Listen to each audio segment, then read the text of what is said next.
And here is Victor Mesa Jr., the outfield prospect for the Miami Marlins, and a guy that we've been talking about on the podcast because of how well you have been playing. So, Victor, thank you so much for taking the time, man, and congratulations on an awesome start to your season. Thank you. It's a pleasure for me to be here and like keep going. That's what I need to do, and that's what I wanna like keep doing it during the whole season. The harder thing is consistency. I want to improve, like what I can do. Well, you talk about improvement, and I mean what you've been able to do, not only just to be able to get to double A and adjust, because that's a big jump from high A to double A. Everybody always talks about it. But while you've made that jump, you've also improved your level of play. I mean, you're putting up numbers that are, the best of your career so far at any level. How have you been able to make that adjustment to double A while also setting career marks in a lot of different, statistics so far this season? I don't know. I just been working hard, like good off season. I know since I left Cuba, I know my abilities, my quality to play baseball. I just need to improve. Sometimes I just like I mean a couple of years need to get a little bit more mature. And this year, yeah, it's a huge difference between high A and double A. You know what I mean? So it's how I say. Now you see guys with more experience so here now that they don't miss, they practically don't miss that much. So if you gotta take advantage of it, so when they miss, you can't miss that one because you gotta take one or two opportunities. I remember a lot when Miguel Cabrera told me like I work with him in the season, because we go to the same facility. And once he told me like you gotta take advantage when he missed you can't miss that pitch. You know what I mean? It's like shoot your shot. That's what you gotta do. And I'm being like focused on what I have to do. Like try to be simple. Don't think that much. Like go to the home plate and try to swing the like balls on my strike zone, and try to hit the ball hard. Don't care about much about hits or something. That's something that you're not gonna that you don't have to take care about. You know what I mean? 100%, because that's the crazy thing about baseball is you can do everything right. You hit it right at a guy and you go back to the dugout. And then sometimes you don't do it so well. You don't put a good swing on a ball and it ends up being a hit. And that's why it is the most frustrating sport on earth. But you can't It, mention Miguel Cabrera without me following up, because I grew up in South Florida. That was who I watched come up. That's my idol. Miguel Cabrera is my favorite player of all time. When the Marlins traded him, it took me years to recover from that. But what was it like? Because I was going to ask you about that. I saw on social media you worked with him a little bit in the offseason. You've worked with some really awesome big leaguers throughout the years, but what was it like to just be able to pick Miguel Cabrera's brain? I mean, this is a guy that's going to be a first ballot Hall of Famer, one of the best to ever do it. You mentioned that one tidbit he gave you, but what was it like working with him? And then I want to get a little bit more into your off-season workout and how it's helped you, really have the big year you've had so far. I don't know. It's tough because it's not only Miguel Cabrera. It's like Miguel Cabrera, Miguel Roja, Pablo Sandoval. I don't know. Wilson Ramos, Mar Vientos from the Mets. Mm-hmm. All Casas. All that guy they work on the same facilities. And it's nice because you gotta see some faces that they already do like their career on the big league, and guys too that they are on the same pace as me that we're trying to improve. So it's nice. We got a good vibes in there. We work a lot. Like it's on Team Sosa. He's like my hitting coach over there. Like he's my guy. I'm bit thankful for how I'm doing too. But it's pretty cool to be with them. I know Miguel Cabrera since like 2015, 16. I was still in Cuba, but he go to Cuba to make like a clinic or something. Oh, nice. And then that's when I meet him. I told him that I was a big fan, that I really like everything. I even have like a tattoo that pretty similar the one that he has with a cross too, with a baseball.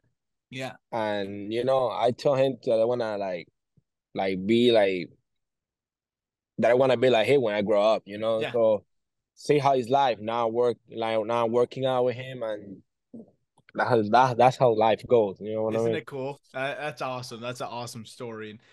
Specifically working out this offseason, some of the things that have stood out to me with what you've done this year, right? You're hitting the ball way harder. And that comes with just, playing longer, growing up, getting more physical. But it's the home runs, but it's also the exit velocities, just how hard the ball is coming off your bat. I mean, it's hard to deny how much you have improved in that regard. And now we're seeing you hit the ball, harder than ever, consistently hard, and tap into just more power with home runs and extra base hits. What's allowed you to tap into more power? Was it the weight room adjustments with your swing? You talk about the approach. What do you think has been the biggest contributor to you tapping into this, more power now? It's crazy because the hitting coach over here, they always tell me that I got a good ability to put the ball in play and hit the ball in the barrel. Just like now I'm focusing on swing strikes, like my balls, you know what I mean? Sometimes I'm in 2-0 and they hit the corner. I don't need to swing that one, you know what I mean? I just try to get my pitch in the ball that I can do damage. But it's funny because this off season I work more on my speed because that's something that I don't want to lose. You know what I mean? I want to be like a 5-2 player. Because if you ask me what is my favorite like players are, it's like Baez, Tatis, Acuna, Lindor.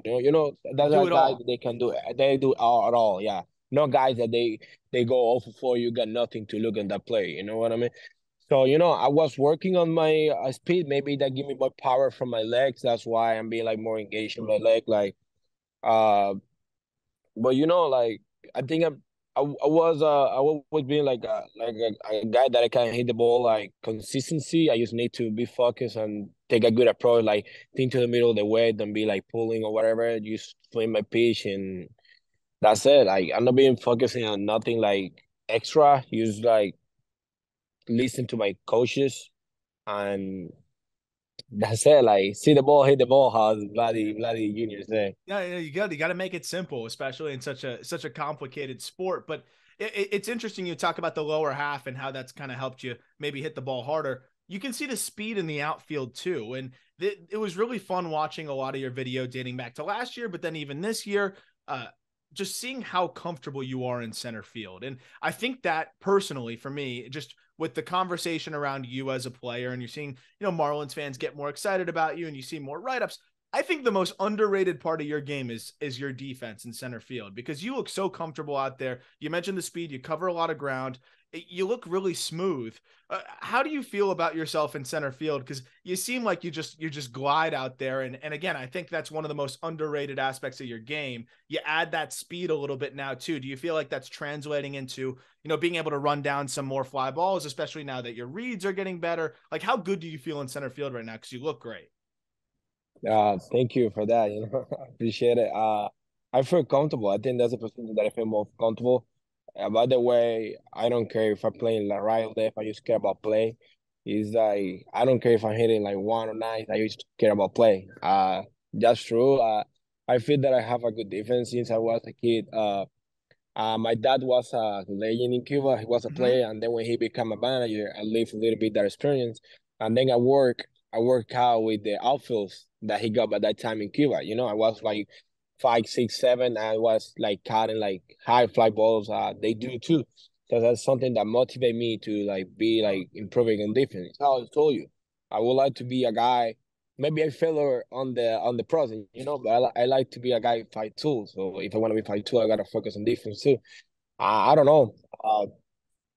I like too that I think I have a good routes. I just uh keep doing what I'm doing is like keep doing eyes of the ball. That's gonna help me a lot. Like especially like when they hit to the corners, I'm not afraid to maybe stay. I like to call every ball, even if it's like a hard one between infields, like outfield. I'm able to catch. Like I'm not afraid. I'm not that guy that always want to win the ball. Tough game, okay, hit by me, I'm ready to go. I'm always like watching everything, like looking at the wind, grass. If the ball is he hit when he hit it to the grass, the ball like keep going on the Yep. stop, like throw to the car off. And I like to face what I got on my mind is, for example, like this week. I like to face myself with the other center field. That made me better. You know Mhm. what I mean? It's not like compare because I don't like compare. It's something about like, okay, let's show what we got. Like, I like to say, okay, let's see who is better, and let's see who the better the week. For example, this week for me, I faced maybe probably the best center field in minor league. That is Pete. Oh, he's Pete I Crow remember Armstrong is amazing out there. I was talking to him and I said, bro, we like to compete each other. That made us better. You know what I mean? But at the end of the day, it's 30 teams. Like Yeah. you're playing for the Cubs, I'm playing for the Marlins with different teams. So I'm doing for my team and you do it for you. But I like to compete with you I because love you're a that. good one. So I'm a guy to really want everything. I go for everything. I like to compete. I like to do so. I think today, yeah, I'm a good outfield, but I would try to be better and become ever better and better every day. That's my consistency. So Pete Crow Armstrong came on the podcast a little while back. So I love that you brought him up because that is a guy that you talk about the jumps and the speed out there. That's a great guy to compare. But the first thing I was thinking of when you mentioned you like to compare yourself to, and have those not compare, but have those competitions, those friendly competitions with the other center fielders. There's a Yes, lot of good center fielders in your league. You got Pete, you've got Chorio over there in Biloxi, who's really good Cespedes, too. Jackson can play too, and there's several others that yeah, yeah. Cespedes too, and Yeah, of from the course. Birmingham.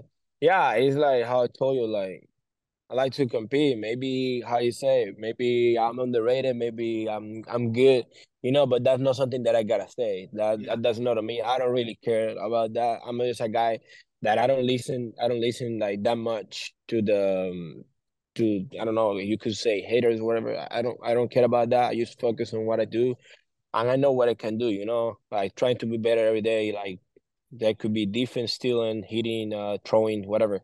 It's something else that you can get better, and that's what I'm doing. So going back to what you mentioned, your father, legend in Cuba, and I think that was part of the reason why Marlins fans were so excited when you and your brother came over because it was like, oh wow, their dad was a legend. These guys can play. They've been raised in baseball, and I think you can make that point with what you were saying. How important are the live reads, when you're working on the outfield? Because you mentioned just being out in the field as a 5, 6, 7 year old. No other kid at that age is getting those kind of reads. But even now, like in batting practice, like how important are the live reads off the bat? Is that still like the number one way for you to get better outside of the game when it comes to defense?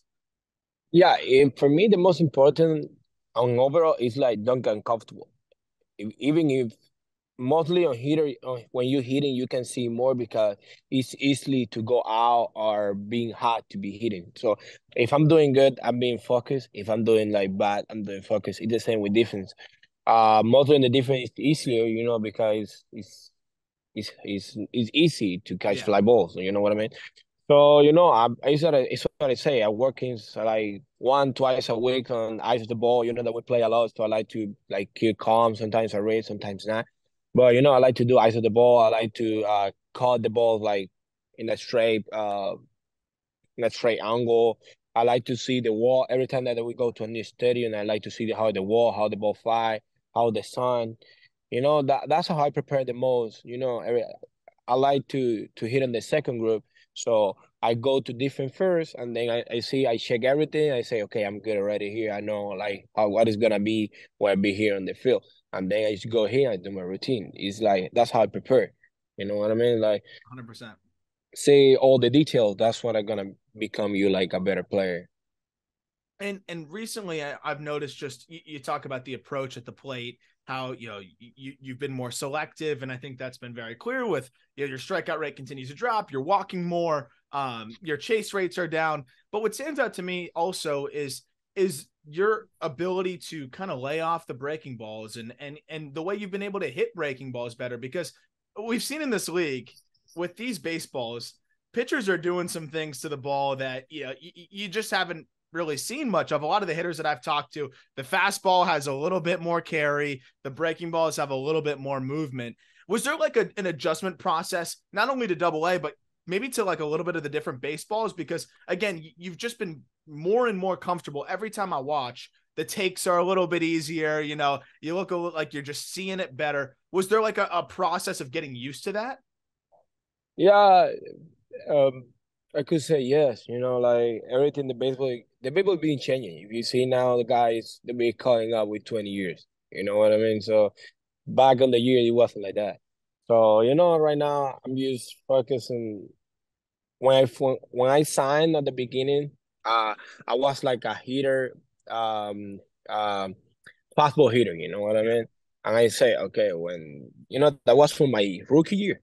I say, okay, when we growing up, that's what they're gonna teach me. So I've been learning how to hit because I'm like almost all the time I'm like third, fourth, five hole in the lineup.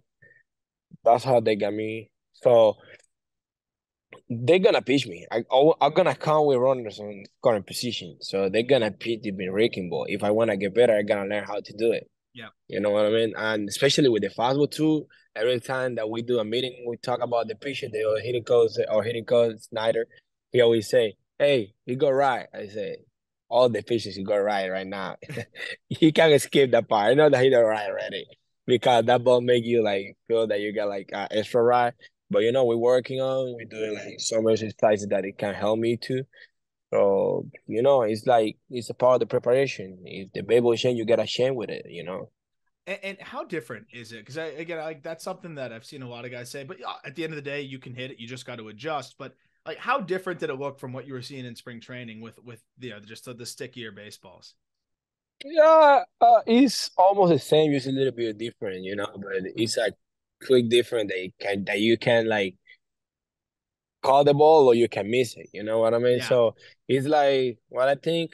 I know the pitcher has a little right. It's like swing a little bit, like one ball over. That's how Yeah. I gonna hit the ball. I don't know.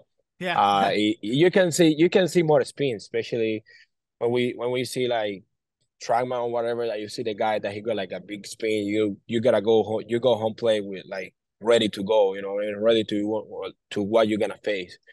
And I think it's obviously you can see the difference, but it's momentum. If you can control and you know that you can hit it, like you're gonna hit it. If you go, wow, he got a lot of right, so you're gonna be frustrated a little bit. So everything all the time go positive to home play and know that you can do your job.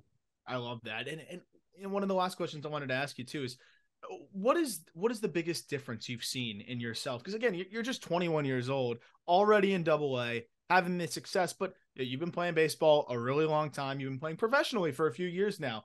Let's just go with professionally. Since you've joined the Marlins organization, what's the biggest difference you've seen in yourself as a player from maybe the days that you first were playing in rookie ball and spring training to where you're at now, which is just a couple steps from the big leagues?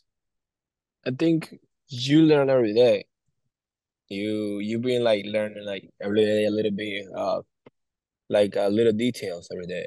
And I like to talk to the old men that they play a lot in the on for the MLB or for MILB. So what they do, different situations. Like I think I just get my shirt. Obviously, on my hair, I'm the same guy. I like to be like run hard the bases, like swing the ball, like make a catch, make a dive. Play the ball hard. That's how I like to be. But after that, I think it's more about like approach, like more mental. I get more ready to play. Since I signed, maybe I was ready. I think I was ready to hit 95, but maybe at that time I wasn't ready to hit that breaking ball that they have. I don't know how to read like where the breaking will have to start to swing it. Mm-hmm. Uh, to learn recognize early the pitches. Like if right now I'm able to understand if I miss IB or something, I know why I miss. That's Mm-hmm. something that you gotta know how it is. Yeah. Like maybe at the beginning I don't know why I missed. I gotta ask to the hitting coach. Hey, what how I missed that one? I don't know. Oh, because you open. But right now I know. You know what I mean. And I don't know. I think I'm able to do the adjustment during the AB. I think in the past I was like 4 or 5 Bs to make the adjustment Yeah. because you were young. You getting mature. You don't know how to change a little bit. Some the pitches are different. You need to you you can be the same like do the same plan and be on the same position to hit every pitch. It's not like that. At least that's how I see. You could be moving on the box like or be more closer. Like be ready for for his slider. Be ready for like his nasty pitch, but staying on your fastball like timing. You know what I mean? So it's like that. You're getting mature. I think it's more about like approach, mentality, more about like this. It's all mental. 100%. And I love to hear that, you're very fortunate to have your father, to have the people that you've been surrounded by with some of the Hall of Famers, big leaguers, good prospects that you can take that information from, but not everybody is asking the questions that you're asking. So it's cool to just see, hear from you how you've been able to learn from so many different people. A different legend that didn't play baseball that you have some ties to, and anyone who follows you on Instagram will see how much you love Messi. I had to ask you about the picture that you have of Messi holding your jersey, because I feel like at that point, like, I think you're gonna have a wonderful Major League Baseball career. You're gonna achieve a lot of things. I don't know if you'll ever do anything that's cooler than that. You have Leo Messi holding your jersey. Like, that's one of the coolest things I think of all time. Man, let me show you something. Okay, so I'm excited. Oh, you got Can the you show again tattoo. there? Holy crap. That's awesome. So for those just who are Yeah, just on audio, Victor just I'm a just big fan. yeah showed us a big tattoo of Messi on you. Like, so how'd Yeah, you become such a big Messi fan? And then I need to know how you got connected with him, holding your jersey. Like, again, that should be framed for as long as you live. That's one of the coolest yeah, things ever. yeah, and it's crazy because I'm a big fan of soccer. When I was in Cuba, like 7, 8 years old, in Cuba we play every sport. If you Mhm. ask me right now to play basketball, we can play basketball. If you ask me right now to play volleyball, can play volleyball. We in Cuba we are on the streets. We always on the streets, so we play everything. And I was like interested in learn about soccer, like around like 2008, like when Messi was about to start. Well, he was playing like a couple years ago, but when he was about to make that pick, me and my brother we were always being like a big match. You know what I mean? And he he and my cousin they show me like how it was the soccer, and they love Real Madrid. And I say, okay, the rivalry how it is. So I say, okay, I take Barcelona. And then I just become a Barcelona fan because of that. And then I see how Messi was doing and doing it and doing it and doing it again and again and again. I say, oh, I'm a big Messi fan. I'm even today. I think I'm more Messi fan than Barcelona fan. You know what I mean? Because Yeah. I create like an idol in my mind that is all that he got, and then I become like professional in what I do. Baseball, and I see more close and that I can meet him. Uh, it was one day after he won like an international like championship with Argentina. He come to Miami to for vacation, and then I go one friend that I know that he was in Miami, but I don't know where. And I got one friend that he told me, bro, but you don't even gonna try to know where he is. No, come on, it's Messi. You're not gonna see him like a lot. Let's go, try. And then I start to talk to every like famous person that I know. I told like Mark Anthony. I told I don't know if you know who is Alex Vegas from the Cards. Mhm. Like everyone. I text Enrique Santos. I think I text everyone, and they don't know nothing.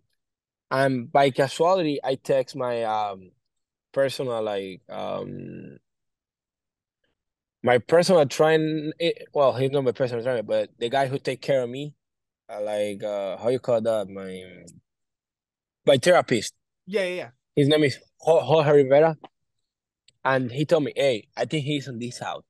You don't lose nothing like going there and let's see if he's there. You know what I mean?" It was in Miami Beach.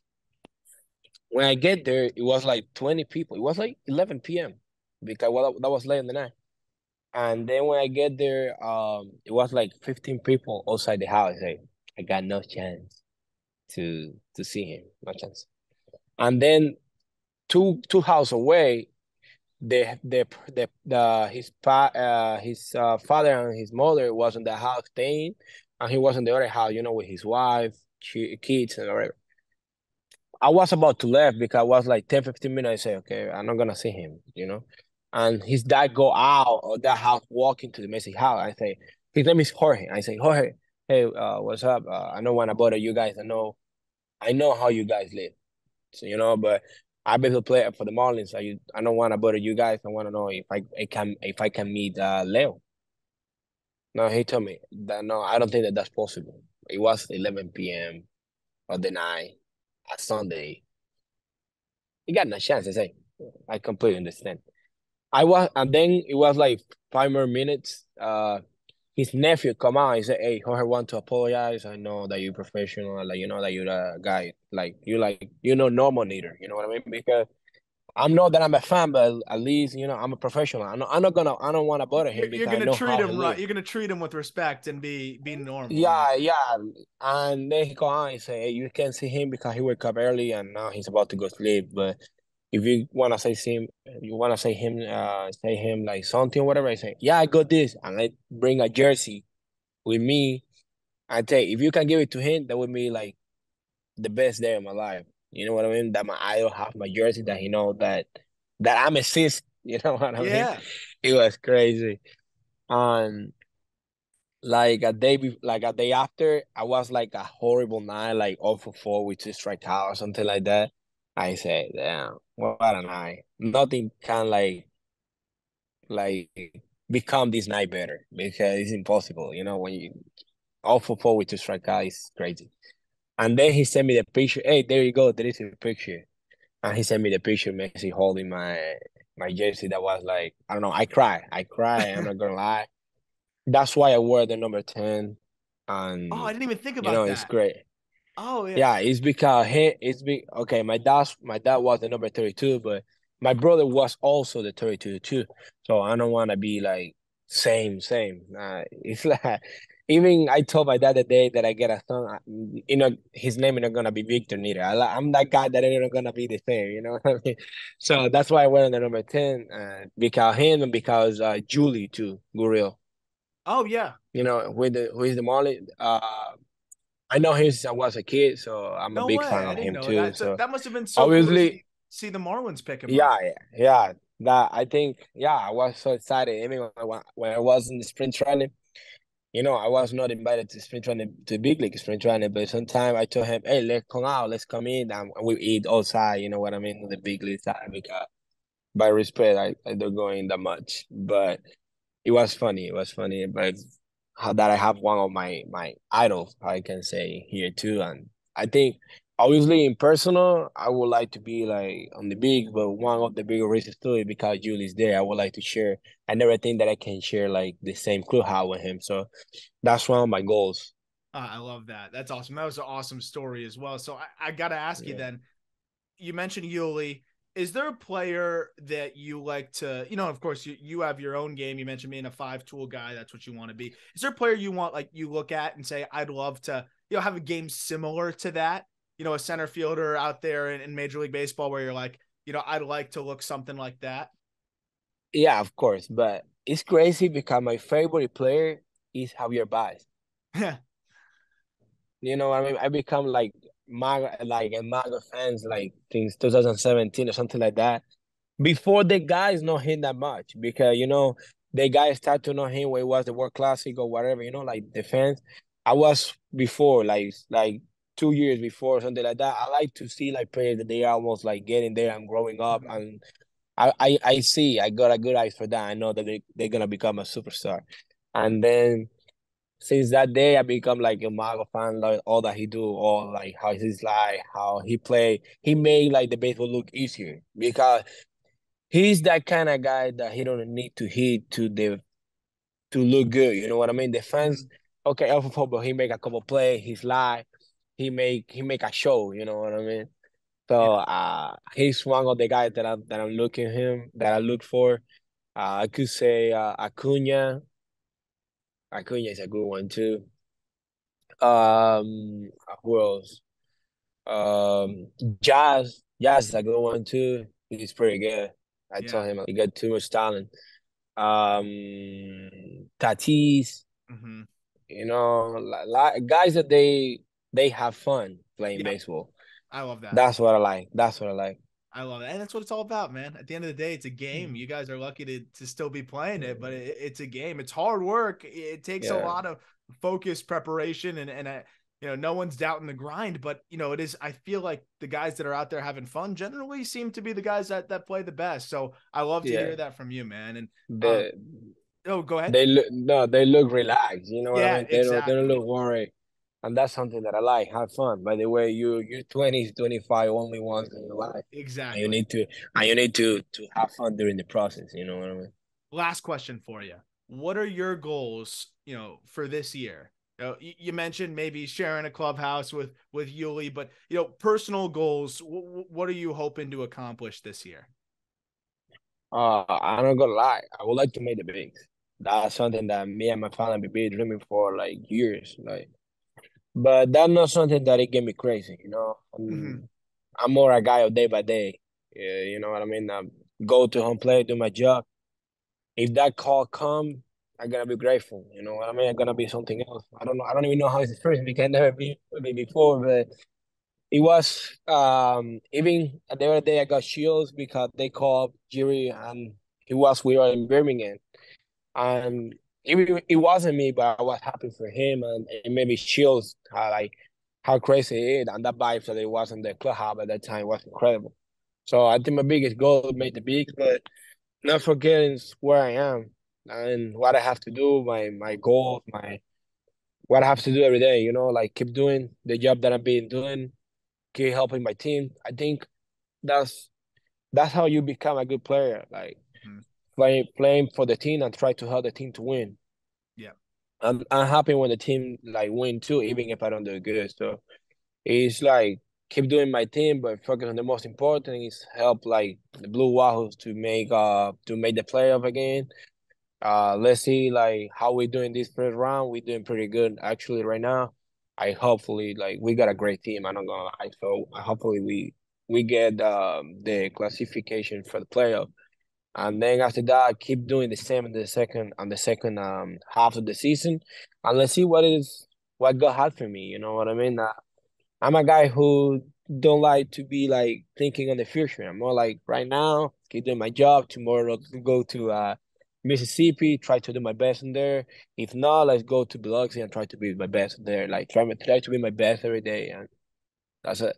I love it, man. Well, you're doing real well right now with that approach, and the Blue Wahoos are winning ball games too. So it's been fun to watch. But specifically to you, man, congratulations on a great start to the year. And you got one more thing. Yeah, I'm sorry, I forget the most important one. Stay Oh yeah. healthy. Oh yeah. Well, we you got that though. I didn't knock on wood, but that is the most important one. And Yeah, for sure. I feel like all the work you put in the off season to get quicker, to get you to get your body in the perfect spot. I think you're gonna be able to do that. But rooting for you over here, man. Really, it's been really fun to watch you play this year, and best of luck the rest of the way. I thank you. I appreciate it, my man. Thank you for having me here. It was a pleasure. See you soon.